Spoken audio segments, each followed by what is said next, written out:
আসসালামু আলাইকুম ওরহমতুল্লাহি ওবরাকাতুহু। প্রিয় দাখিল এবং এসএসসি পরীক্ষার্থী বন্ধুরা, আর অল্প কিছুদিন পরেই তোমাদের পরীক্ষা শুরু হতে যাচ্ছে।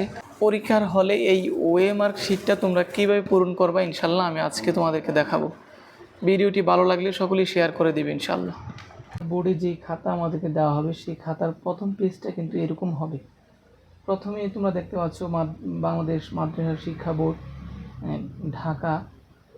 এখানে পরীক্ষার নাম দেওয়া আছে, যেহেতু আমরা দাখিল পরীক্ষা দিব সেজন্য আমরা এখানে টিক মার্ক দিয়ে দিব। তারপর যেহেতু আমি 2025 সালে পরীক্ষা দিচ্ছি সেক্ষেত্রে এখানে আমরা 2025 কিন্তু আমরা লিখে দেব। তারপর যে কাজটি করব সেটি হচ্ছে, আমরা এখানে দেখতে পাচ্ছ পরীক্ষা লেখা আছে। আমরা যেহেতু দাখিল পরীক্ষা দিচ্ছি সেক্ষেত্রে এখানে আমরা এই বৃত্তটাকে ভরাট করে দেব।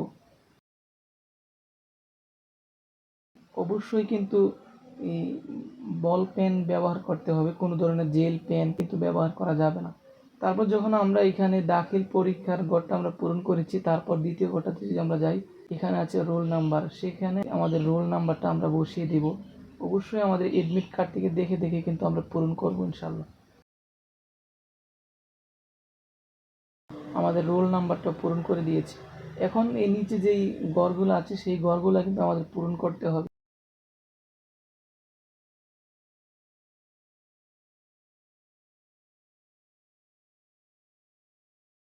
যদি এক্ষেত্রে কারো কোনো ভুল হয়ে যায়, সাথে সাথে তোমাদের পরীক্ষার হলে যারা গার্ড থাকবে তাদেরকে কিন্তু অবশ্যই জানাতে হবে, তাহলে তারা ইনশাল্লাহ বিষয়টি সমাধান করে দেবে।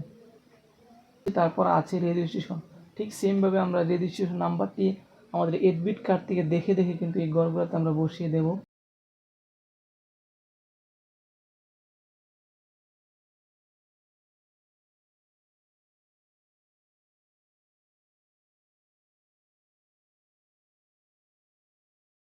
তারপরে যে ঘরটি দেখতে পাচ্ছ সেটি হচ্ছে বিষয় কোড। বিষয় কোডটি কিন্তু খুবই গুরুত্বপূর্ণ। অনেকেই কিন্তু বিষয় কোড যদি না দিই তাহলে কিন্তু আমাদের রেজাল্টও কিন্তু না আসতে পারে।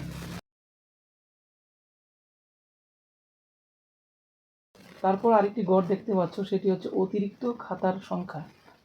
সৃজনশীল লেখার ক্ষেত্রে আমরা দেখা গেছে মূল খাতায় আমাদের জায়গা সংকুলার হয় না, আমরা এই এক্সট্রা পেপার নিতে হয়। সেই এক্সট্রা যদি আমরা একটা নিই তাহলে এখানে কিন্তু এক পূরণ করব, যদি দুইটা নেই এখানে দুই পূরণ করব। ধরো আমি দুইটা নিলাম, তাহলে এখানে 2 লিখে তারপরে 2 এখানে কিন্তু পূরণ করে দিতে হবে। এই মোটামুটি আমাদের কিন্তু এই পেজের এই মোটামুটি কাজ শেষ।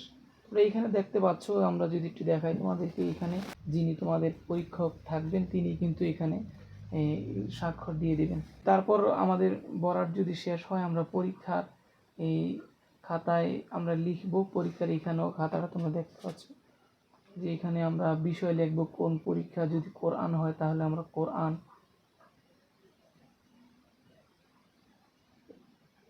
কোরআন তো কোনো পত্র নেই, যদি প্রথম পত্র হয় তাহলে প্রথম, বিষয় কোড,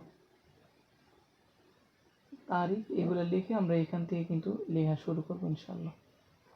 তো যখন আমরা পরীক্ষা দেওয়া আমাদের শেষ হবে তখন আমরা কিন্তু এই পেজটাকে এইভাবে আমরা ভেঙে তারপর কিন্তু আমাদের যিনি পরীক্ষক আছে তার কাছে আমরা জমা দিয়ে দেব।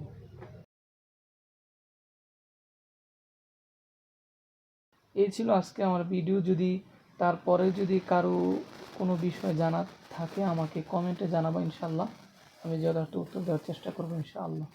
আসসালামু আলাইকুম।